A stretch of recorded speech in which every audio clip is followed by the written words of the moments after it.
Hello everyone, my name is Dellair Youssef and this is Revision Soziokultur podcast.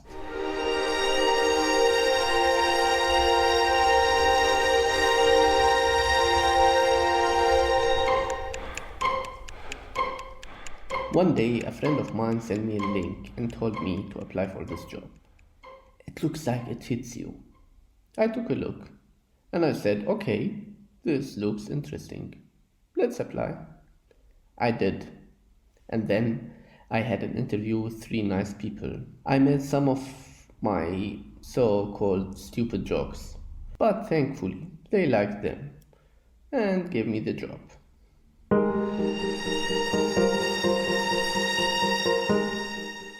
This job is, and I'm reading from their website, looking to commission a digital artist for a storytelling commission between April and December 2022 to create a 6-part multimedia diaries. This commission is open to artists globally. You must be bilingual, German English. So, I have to do what they call multimedia diaries on the topic of socioculture in Germany by working with two other artists, an electronic musician, Benjamin Berry, and a comic artist, Azam Mazoumzadeh. And I have the freedom to select the multimedia form I want to profile 14 different projects.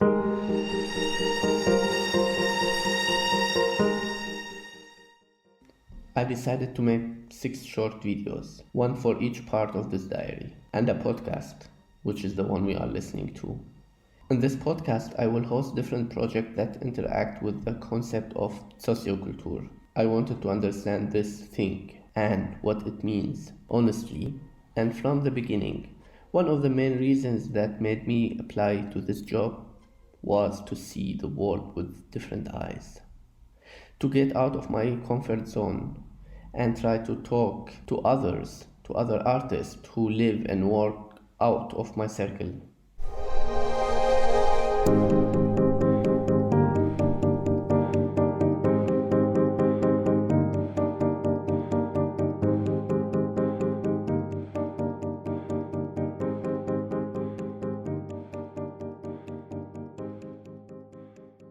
So I would like you first to introduce yourself and tell me who you are. So, hello, my name is Nina de la Chevalerie. I'm a theater maker and I live in Göttingen. I'm part of Boat People Projekt, and currently I work as a producer, also as a theater pedagogic, I don't know, education, or I don't like the word education so much, so it's more like as a theater maker. And I try to manage the projects we do, and I also work with different groups, for example with young people, also with people with handicaps, and um, diverse groups. My name is Louise Rist. I'm author, theater author, and book author, and I'm working since we founded the project together with Nina in 2009. And since then, I work a lot also as directing groups with many people with different origins and languages. So one of our most interesting tasks is to work with people with different backgrounds in multilingual approaches for theater and film and other experimental forms. Yeah. Right now, I work with a group with I call it Birds, and this is we tried out a multilingual audio drama with 14 young women from different countries. Also, many of them are born here. They have another background. We are interested in different languages and to try out how we can approach to each other through language, without language. So tell me, how did it start? How many people are you now, and what projects you're working on? Some details. Yeah, I already mentioned that the two of us, we started because we came from many different theater experiences in our personal lives, and we met, and we were very interested in the, at that time, not that current topic of refugees in Germany. It was not, I mean, I say it was not that current as topic, but of course there were refugees from many countries in Germany that time. But in theater, it was more, a bit more unusual to talk about and with them. And this was a bit our start. I mean, it's a, we have many perspectives on this point in our past, but I think we started traveling a bit in our in the environment of our city Göttingen, to talk and to get to know people. You interrupt me, Nina, when I'm not precise. Okay. We started to get to know people from, for example, from Ethiopia, from Sudan, from some countries. They lived in a house like 30 kilometers from outside Göttingen.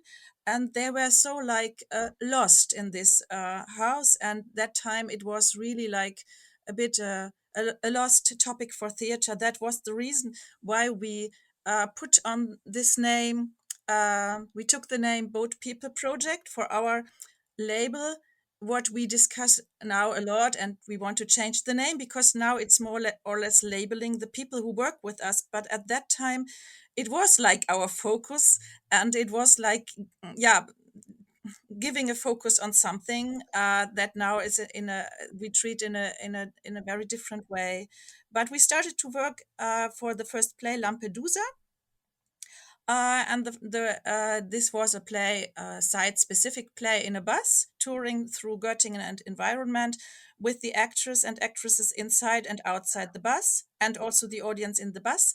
And there we started to work with people with refugee background and actresses from that we knew. After this project, we mentioned that you can't stop dealing with this topic, because if you start to discuss topics or all things around refugee or flight and migration, it's a huge thing. So, and also the people, they are the stories. They are complex stories. So you can't say, okay, thank you for this, as it is often in theater. Like, okay, let's do a project, and after the project, we do another project about another topic.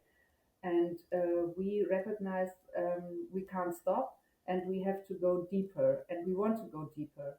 And then we decided to continue to work with the people, and to also to yeah, to be, I don't know, more intensive perhaps, or yeah, to go further on. And after that, the project developed. And I think we couldn't imagine that it will develop like this, because now we have our own venue, we have our own theater, and it's a theater where up to 100 people could be seated. So, and we are 7 people in the team, and around us there are like 50 artists and colleagues. They work with us, so it's really, we are a company now, and we started as a two-woman couple with big big ideas, and no and we didn't thought, I think, Yeah, that and it will be it had so also big. advantages and disadvantages. um, Of course, it's always the development of getting bigger is not without conflict zones. I think when we started, it was like a vision with all the people around and with a group, like a vision group. And now it's also it's a very interesting development. I think because now we act more like a platform. Many people can work with us in different constellations. But in our with our in our collective company, we are 7 people, 7 persons. But each of us is working with many other people and in many other constellations. So we are not working the 7 all together, but always in different constellations. That make our that's making that makes our venue like a bit, yeah, as I said, as a platform for different approaches to arts, different approaches to arts with multilingual focus. Okay, as I understand, you work a lot on like diversity, and as it's written on your website, you care about political issues, and like you are like a political theater. Tell me a bit about that. What does that mean? How does that work in a theater? Our aim is to work in international teams, not only on stage, also behind the stage. And this is, I guess, also political, kind of political, because to work together in diverse teams is sometimes, it's, I think it's much easier to work with a woman from my country, the same language, perhaps the same background, social background, and we have the same talk and so on. Yeah. So, but to work with to be in teams with different perspectives and backgrounds is more complicated, But but it's Nina, also can I interrupt you for mind a moment? blowing. It's interesting that you say this in Yeah. one perspective, and we have many Yeah. examples where it is more complicated to work in a diverse artistic team. When I think of, for example, aesthetics in theater, where we have different backgrounds and perhaps different point of views. But on the other side, the situation is complex, and it's not always more complicated. For example, sometimes I feel that um, as our, it can be more complicated to be with people you grew up with than with people who come from another background.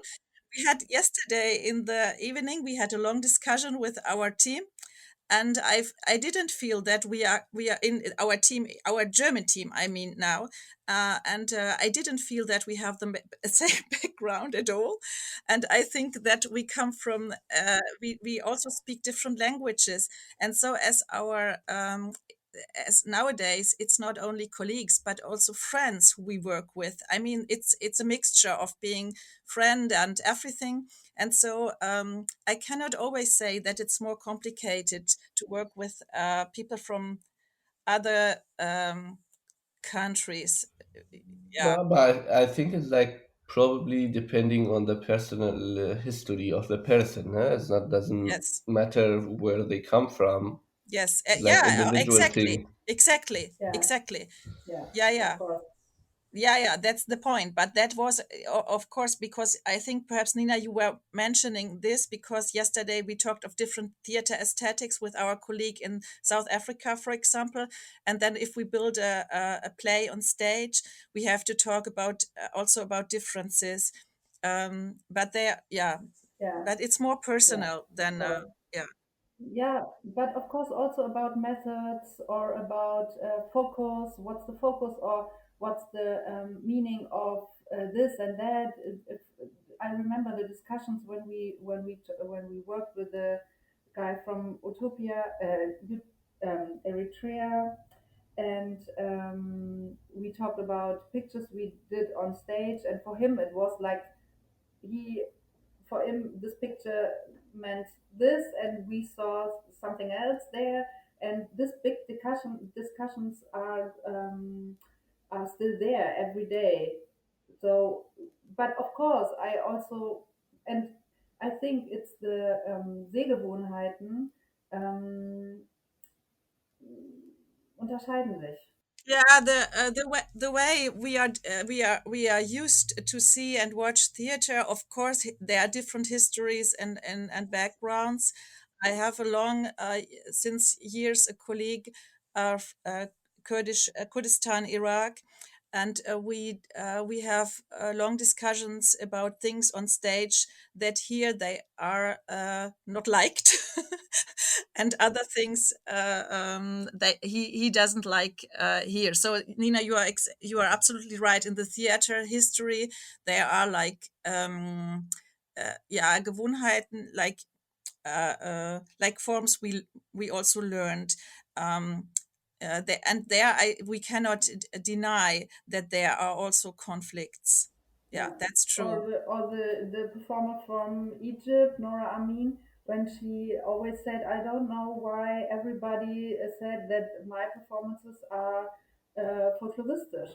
Because in my eyes, they aren't folklore, they are, it's modern dance, but the Germans, they won't see it. So there are Perhaps we, some sorry, discussions about that. perhaps we could make a big difference here between the professional artistic approaches to theater plays and the social cultural scene, which is here more important in this, because now we talked about our professional exchange with artists. But I have to say, in the social cultural scene, I have no thing in this way at all, because all the people who join us, they are not theater professionals. I mean, it could be some time, but usually they are just people like young people or older people who has worked in different professions or who come from school, and so they are all a bit new in theater, and there we are. We don't talk about this kind of exchange conflicts, I think. So your work is more like an activism, right? More than cultural pure. Maybe that's wrong to say, but it's like, if you go to, I don't know, opera house or a concert, this is, you go only, you get some cultural methods, and you come back and you don't have any political talks. You just have like feelings, right?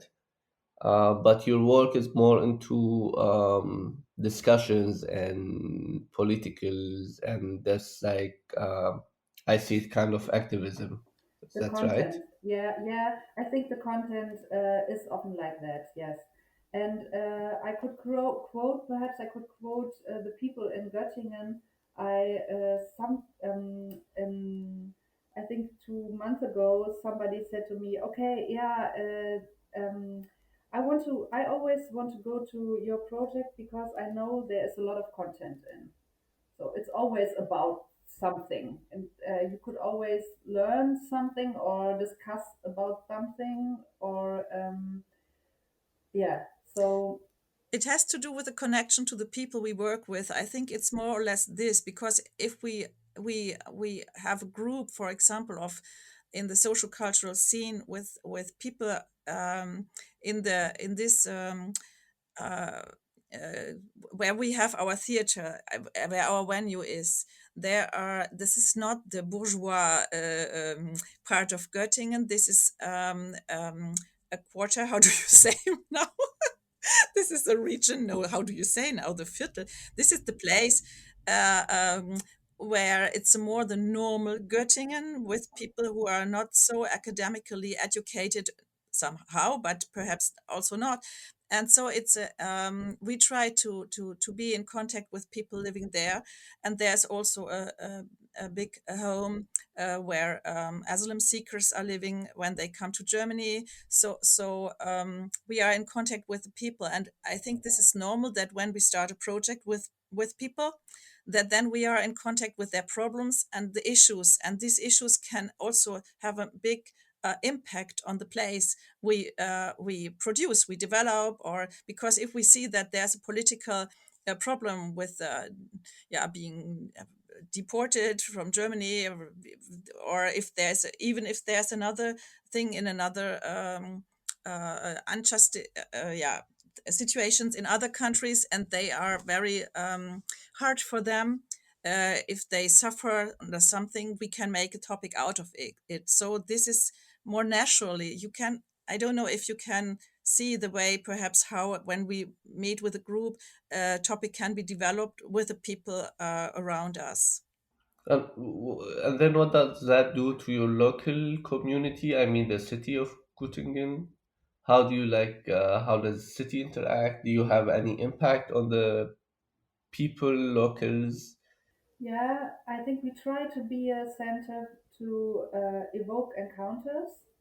So that's the main aim, I guess, for us to that in our place the people can meet who would never meet in the city normally or in other contexts. So that's really unique, I guess, because they learn to know each other. And in Göttingen, I think they see us as a um, possibility to meet each other and to. I think they think we are activists. Yeah, but as I said, every play can be an activist play, also at a bigger theater, also in opera. I mean, art can also always be very political. There, I don't want to say that we are political in a special way, because each person can be, each artist can be like that. I don't want to exaggerate, but what I said with the connection to the people, this is especially important for all of us, that we stay with some people also in the normal day life. So we have not such a border between the work and the life. Yeah, this is normal too, what I say now. But so it happens that if we are in contact, it can also happen that we are going in a more activist way for one play, and for the other we are more in a silence, and we have more like a normal audience atmosphere, just to think about it, to discuss. So we are not always working, performing in site specific ways. We are just also have. I had, for example, now a very, I say, conventional play. I was writing this for German, French, and also German speaking team from France. And this was about the possibilities to create peace with a past of war. And this was a conventional play, just to see in two languages, of course, but still it was, you were sitting and you watched, and it was like in a normal theater. But of course I was hoping that people were touched in a way to think deeper. So that makes me think about art. What is art, and who gets to make art? And since you said you are like working with like new people, not professional artists, so so who decides what's art and who can make art and what is art? So how do you define that? Yeah, important question. We deal with this topic and this question since 10 years. So. Uh, yeah, as you already saw, there are so different projects in our big project, so we have this amateur groups, for example, as Louisa mentioned, her group, or there's another group with amateurs, and they deal with the question how the world would be in 100 years. So they have different versions of the universe, and it's a very mixed group. They come from all over the world, and they talk so much languages. On in the rehearsals, I'm always very confused, but it's really nice. And there's another thing that in summer, I guess you have already seen this. We try to win back Damascus and Göttingen, so that's also really, I hope, will be amazing. And this is, of course, kind of activism, because we try to win back memories, or describe memories in a new way, in a small city of Germany. So there are so much different um, movements, you know. So, and I think all of it is art. So where does art stop? Is, would be Yeah, the for question. me, it's, for example, no difference if I write a play for young people with no theater background or for professionals. It's the same impact I try to to go for. Of course, in another way. Um, but the vision inside is always the same. And so you are also working as an artist, as I heard. And so I think for you it will be very familiar to hear this, to talk about this topic. Um, yeah. And to be honest, currently I work with young people. They are 13, so it's eighth class of the school, and there are 12 kids. And I adore to work with them.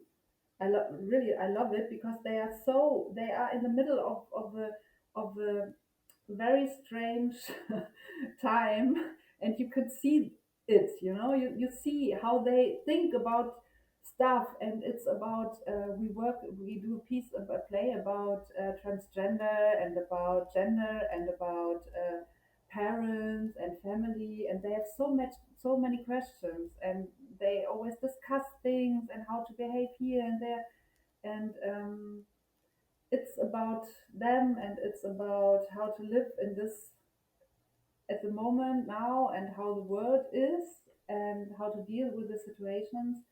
And I really like it. For me, it's same important as professional plays, because it's reality. So Okay, part of what I'm doing this project is for me to understand what socioculture is. I started like this project with no idea what is socioculture, so I will like decided to until end of this project, end of this podcast, like with every episode I make, to have a full image of socioculture, which is like socioculture in English. So I've been asking everyone, and I will ask you too, like, how do you define socioculture? What is socioculture for you? Before I was not at all in touch with children or young adults theater work. This I was not studying theater pedagogic, for example, as many people do in social cultural theaters. And so I came all of a sudden to the work with young people with no theater background, with our project, Boat People Project, and especially when there was 2015. We did many workshops and plays for a festival, and there were many yeah, very young people coming, because it was refugee background, and that time I realized that I was already in this work with them, and that something happened to me that now I really dedicate my love to arts to these young people with different languages, different backgrounds. Before I didn't, it was not a wish from myself. So I oh my God, I cannot express this so clearly. It was coming like the virgin birth. It just happened to me that I was starting to work with young people, and I found out that is social cultural work.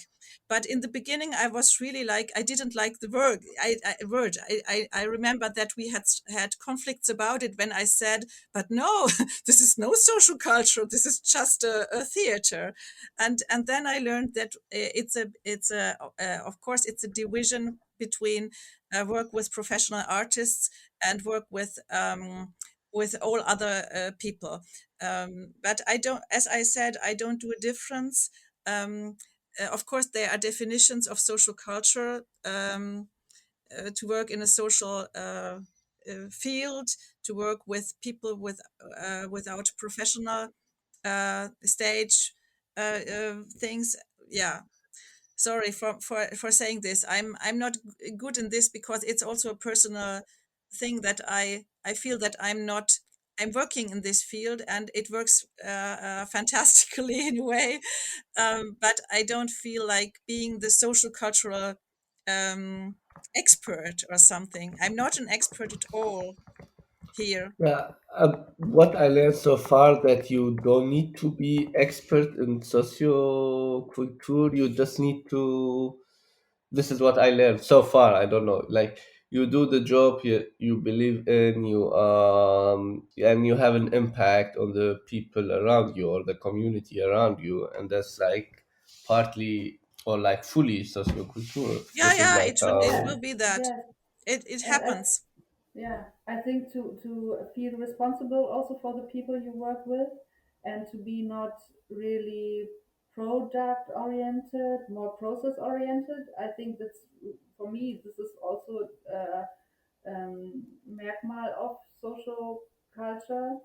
And I also believe in that art could help to express yourself. And I think that sometimes to be to or mm, to to see when I could see an project that the people that they could express themselves in another way than they did before, and they feel empowered after that, or they have a key moment, something like this. To observe this is really makes sense. Does make sense, and I think this is really great. And this is a difference to professional plays, because there you work with to work with professional artists. You always deal about, okay, how could we do this and that, and let's express so. And the discussions are another discussions. We will discuss about, okay, we want to. The aim is to win back Damascus. How could we do this? And let's do this. And everybody has his own methods. But it's not, it's also perhaps empowering for everybody, but it isn't like mm, this intense thing. Yeah, I mean, of course, the professionals are already in contact with arts. They are artists, and to bring other people in contact with arts is wonderful. It's like an addiction sometimes. I want to sometimes I want to stop a project, but it's not possible because I love the people so much that we just start to continue to apply for another money for to continue this work. I mean, don't you risk the quality in this term? Yeah, I think you always have to be anspruchsvoll. What's anspruchsvoll? Mm, Ambitious. ambitious. I think we all of us, and I think this is the common. There we have a common sense. We try to be ambitious all the time, but all also to see the people. So not to overtook them, or to do something that isn't on their, that doesn't fit to them, but to be ambitious to the end. But you have to deal with it all the time. Yeah, but it's also a point. I think there's a big topic, but I don't think perhaps this is for now. But the topic about participation, because there we have perhaps sometimes also different opinions about it. Because participation, we discussed it at the Fonds Soziokultur when we had a meeting there. It was very interesting because, of course, many people said also that if you let always decide the group, then the result will not be so artistic because you have as a when you direct this group you have another artistic background, and sometimes I say I'm very open to the people I work. I say then, yeah, I know that you like this position, but I hate this position because for theater people it's really ridiculous, it's not nice. And usually it works if we have an open and familiar tone with each other. It's possible that they say then, yeah, I prefer to say the sentence you wrote for me. I don't want to take my original sentence because now it's more it's deeper. But so you are extremely right with this question because the complete that's perhaps also why I'm talking so much about this thing, social cultural approach, because of course many theater pedagogues say that the group is always deciding everything, and if I see then the result I'm not happy with that. And so like Nina said, the ambition to bring arts in this. For example, you can have some results from people with no background at all that you don't get with professionals. If you because sometimes there's a very innocent approach. There's wonderful words when people are not easy with German or another language, then it can sound so poetically. It's so wonderful. You can have like poetry slam with people who are not able to speak in a perfect grammar form, and this can be so wonderful, more wonderful and fascinating than from professionals. And so there can be also a very uh, wonderful artistic approach, but of course there are situations when you think, because of course we also work with people who have perhaps then no talent at all sometimes for theater stage or something, and then of course sometimes it's a bit hard. It's not always like yeah, the big thing or so. Okay, since you mentioned Fonds Soziokultur and your meeting with them, you got funded by them. How does this fund impact your work? What does it do for you? Everything, because we are depend on funding, so we haven't a ground funding or something like that. So everything we do, every project, we have to apply for, and for this reason, it's absolutely important for us to have such a partner as Fonds Soziokultur. And I also feel that they um, I I have the feeling that there's always a hand on our back, something like this, or wind behind us, which is pushing us forward, and also like a mentoring space around us. So I think it's a huge trust and absolutely necessary for our work. So, and I think there's also big Wertschätzung, appreciation. So I have the feeling that they know what we do. Also, if they even that they never come to us. No, that's not really true. But I think they do. Of course, they couldn't know what we do every day, but and in our rehearsals or in the project um, in detail. But yeah, I feel really appreciated. Yeah, a lot. I think it's this trust is wonderful. I think the projects are really very open because we can change a lot when we started, and if there's a change from the application, because of course things change, uh, especially in this kind of work with beneficiaries. Then we can tell them that something is changing and it's all okay, because they are also very deep intellectual people working there, and we are all freelancers. I mean, we are working. We have to earn our money only with those things, um, theater and other artistic things, workshops, and so we depend on funding.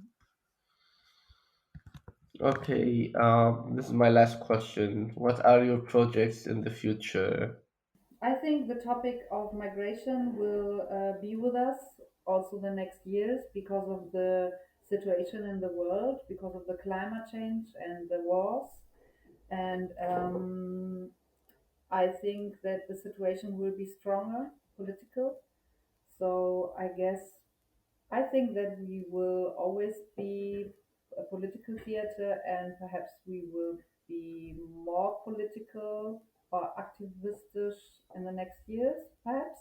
For me personally, I will teach more the next month, and I really like this. I will teach students, for example, and I guess that those experiences with the digital tools um, we will try out, and I'm really curious what this is going to be. perhaps in 1 year we would say, okay, let's quit this and let's focus again on without digital tools, and let's stay analog. But we will see. Perhaps the advantage also of our platform way to work is that we have many different focuses on topics, and so one part, like Nina said, is one part in the project is very much involved with the digital development with augmented reality, virtual things, and they try out a lot. For me, it's another thing, but I think it's very interesting to follow this path. I will go more in the writing, and in all the Zoom pandemic years, I got to know more artists from other countries who are not here, who are far away, and so we had nice exchanges, all of us, with people in other countries. I mean, we had always this multilingual aspect, but most time with people who are here. And so it was nice to have video conferences with somebody in Congo or in Canada.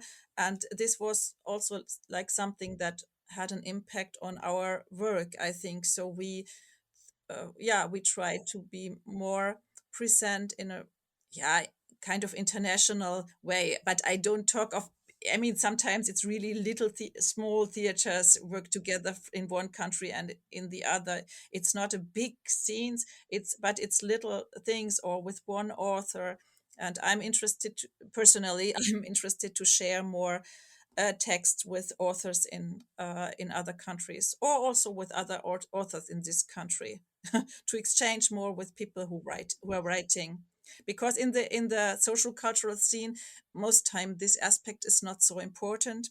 But this is my personal aspect since years, and I try out to find out where to go where to go with this personal way.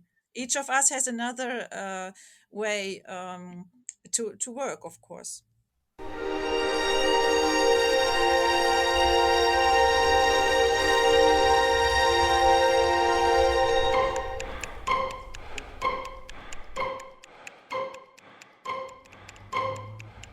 This podcast is supported by Fonds Soziokultur. The music is composed by Benjamin Berry. See you in the next episode.